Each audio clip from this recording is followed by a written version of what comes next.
வணக்கம். வாத்தியார் எம்ஜிஆர் என்ற நமது யூடியூப் சேனல் மூலமாக நான் உங்கள் வேல்முருகன். தாயை பழித்தவனை யார் தடுத்தாலும் விடாதே, தமிழை படித்தவனை அந்த தாயே தடுத்தாலும் விடாதே என்று பாரதிதாசன் பாவேந்தர் முழங்கினார். தமிழ்நாடு சட்டப்பேரவையில் ஒரு நிதி அமைச்சர் தமிழை சரியாக பேசவில்லை என்று எதிர்க்கட்சி வரிசையில் இருந்த ஒரு உறுப்பினர் சுட்டிக்காட்டிய பொழுது அதற்கு நிதி அமைச்சர் நான் விரைவில் சரி பண்ணிக்கிறேங்க, அதுக்கான என்கின்ற அளவில் பதில் சொல்லாமல் நான் அப்படிதான் பேசுவேன், நான் எந்த மதம் தெரியுமா என்கின்ற அளவில் மிரட்டல் துணியில் மிகவும் அநாகரிகமான முறையிலே கருத்துக்களை தெரிவித்ததோடு அல்லாமல் நான் யாருக்காகவும் என்னை மாற்றிக்கொள்ள மாட்டேன், நான் இப்படிதான் பேசுவேன் என்று கூறிவிட்டு மக்கள் வரிப்பணத்தில் வைக்கப்பட்ட அந்த மைக்கை அப்படியே படார்னு அடிச்சுட்டு உட்கார்ந்தாருங்க. 2 நாள் கழிச்சுங்க அதே சட்டப்பேரவையில் நான் திருவாரூரில் பிறந்தேன், பூண்டி கலைவாணனுக்கு தெரியும், புதுச்சேரியிலே வளர்ந்தேன், சென்னையிலே கல்லூரி படித்தேன், ஆர்கே நகர் என்னை சட்டமன்றத்திற்கு தேர்ந்தெடுத்து அனுப்பியது என்ற மாதிரி எல்லாம் சொல்றாருங்க. நீங்கள் குறிப்பிட்ட இந்த 4 பகுதிகளிலும் தமிழ்தானே தாய்மொழியாகவும் வழக்கு மொழியாகவும் வழக்காடு மொழியாகவும் இருக்கிறது. அப்படி இருக்கும்போது ஏதோ நீங்க சொன்ன இந்த 4 அந்நிய தேசங்கள் போலவும் ஏதோ யுஎஸ், ரஷ்யா, ஐரோப்பா அப்படிலாம்ங்கிற மாதிரிலாம் எதுக்குங்க இந்த பில்டப்பு?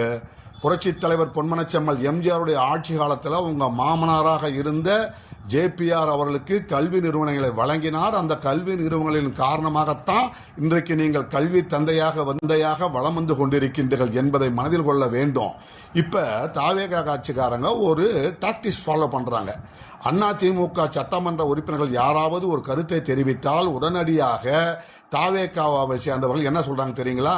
புரட்சி தலைவர் எம்ஜிஆருடைய ஆட்சி அப்படிங்க, அமோகங்க, அற்புதங்க, புரட்சி தலைவர் அம்மா ஆட்சி அமோகங்க, அற்புதங்கன்னு சொல்லிக்கிட்டு அப்படியே அதை கொஞ்சம் அப்படியே பாலிசா பேசுறது. அப்படியே திமுக சட்டமன்ற உறுப்பினர் கேள்விகள் கேட்டாங்க, கருணாநிதி ஆட்சியெல்லாம் அருமையான ஆட்சிங்க, மு.க. ஸ்டாலின் ஆட்சி சூப்பருங்கிற மாதிரி எல்லாம் கருத்துக்களை தெரிவித்து அப்படியே ஒரு பாலிஷ் போடுற வேலையை பயன்படுத்தி கொண்டிருக்கிறார்கள். அவர்களுக்கு மேல ஒரு படி திமுகவினர் சென்று தாவேகாவினருடைய தவறுகளை சுட்டிக்காட்டுவதற்கு பதிலாக அதெல்லாம் இருக்கலாங்க, அது தப்பு இல்லைங்க, மரபு அப்படிங்க இப்படிங்கன்னு சொல்லி அவர்களுக்கு பாலிஷ் போடுகின்ற வேலையை, சோப்பு போடுற வேலையை 2 பேரும் மாற்றி மாற்றி போட்டுக் கொண்டிருக்கின்றார்கள். தமிழ்நாட்டு மக்களுடைய உரிமை குரலாக அனைத்து இந்திய திராவிட முன்னேற்ற கழகமும் அதனுடைய சட்டமன்ற உறுப்பினர்கள் மட்டும்தான் சட்டமன்றத்திலே ஓங்கி ஒலித்துக் கொண்டிருக்கின்றார்கள் என்பதை நாம் நினைவில் கொள்ள வேண்டும். தமிழ்நாட்டு மக்களுடைய உரிமை குரலாக ஒலித்துக் கொண்டிருக்கிற அனைத்து இந்திய அண்ணா திராவிட முன்னேற்ற கழகத்தினுடைய உறுப்பினர்களுடைய கேள்விகளுக்கு பதில் சொல்ல முடியாமல் தாவேகா இப்போ புது டாக்டிஸை பயன்படுத்துறாங்க. என்ன தெரியுங்களா?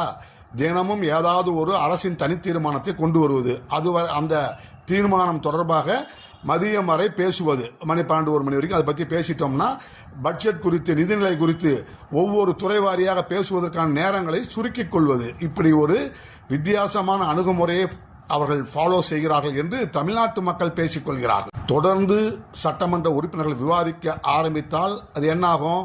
இந்த ஆட்சியினுடைய நிதி நிர்வாகம் போன்றவை குறித்து அதிகப்படியான கேள்விகள் வரும்.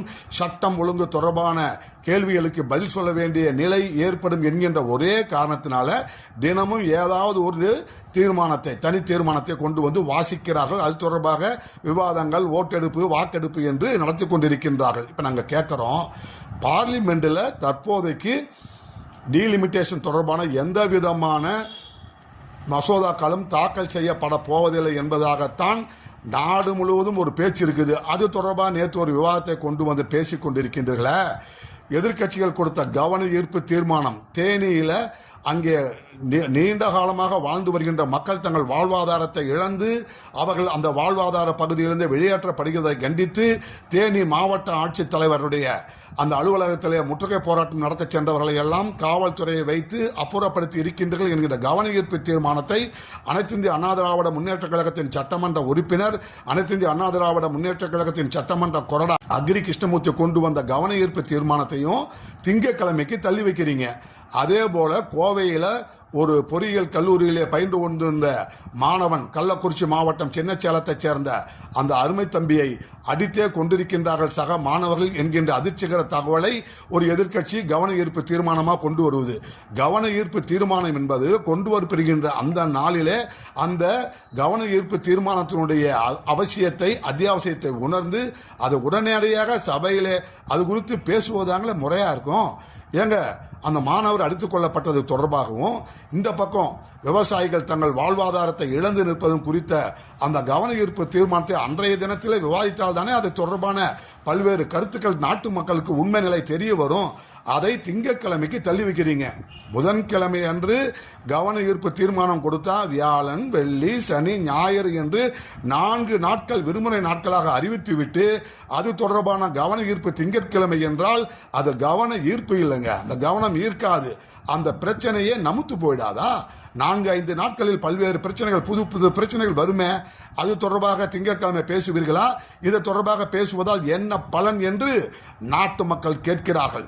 அந்த மாணவனை இழந்த அந்த பெற்றோர் அழுகின்ற அந்த கண்ணீர், ஆற்றொன்னா கண்ணீர், சொல்லொன்னா துயரத்தை தமிழ்நாட்டு மக்களுடைய மனங்களிலே ஏற்படுத்தியிருக்கிறதே, அதற்கு என்ன பதில்? இங்கே வாழ்வாதாரத்தை இழந்து வாடுகின்ற அதற்காக போராட்ட களத்திற்கு வந்திருக்கின்ற விவசாயிகளுக்கு ஆதரவாக உங்களால் கவன ஈர்ப்பு தீர்மானத்தை கொண்டு வர முடியவில்லை. கவன ஈர்ப்பு தீர்மானத்தை விட வராத ஒரு டீலிமிட்டேஷன் பில்லுக்கு நீங்க இங்கே ஆட்களை திரட்டுகிறோம், படைகளை நடத்துகிறோம், பாராள போகிறோம் என்றெல்லாம் படியளக்கின்றீர்களே, கேட்பதற்கே நாராசமாக இருப்பதாக தமிழ்நாட்டு மக்கள் கூறுகிறார்கள். மக்களுடைய கண்ணீரை, மக்களுடைய வேதனையை, மக்களுடைய துன்பத்தை, மக்களுடைய துயரத்தை துடைப்பதற்குத்தான் இங்கே ஆட்சி அமைக்கப்பட்டிருக்கிறது. அதை விடுத்துவிட்டு வராத ஒரு பிரச்சனைக்கு இங்கே வாய்க்கா வெட்டுவதாக பேசிக் கொண்டிருக்கின்றார்கள் தமிழ்நாட்டு மக்கள். தயவு செய்து மக்களுடைய பிரச்சனைகளை பேசுங்கள், மக்களுடைய பிரச்சனைகளுக்கு செவிமடுங்கள். எதிர்க்கட்சிகள் கொண்டு வருகின்ற நியாயமான, நேர்மையான கவன ஈர்ப்பு தீர்மானங்களுக்கு நீங்கள் கவனம் செலுத்தாமல், கவனம் செலுத்துவதை தவிர்த்துவிட்டு இது ஆளும் கட்சிக்கு அவப்பெயராக மாறும் என்று நீங்கள் நினைத்துக்கொண்டு இதை நீங்கள் தள்ளி வைப்பீர்கள் என்றால் இந்த நாடு உங்களை மன்னிக்காது. வருகின்ற காலத்தில் இதே சூழ்நிலையைத்தான் கடந்த 5 ஆண்டு காலம் திமுக ஆட்சி பயன்படுத்தியது, செய்தது. மக்கள் பிரச்சனைகளை கவனத்தில் கொள்ளாமல் அவர்கள் தான் தோன்றித்தனமாக ஏதேதோ பேசிக் கொண்டிருந்தார்கள். தினம் ஒரு ஷூட்டிங் நடத்தி கொண்டிருந்தார்கள். தமிழ்நாட்டு மக்கள் அவர்களை தூக்கி எறிந்தார்கள். அதே நிலை வருங்காலத்தில் உங்களுக்கும் ஏற்படும்.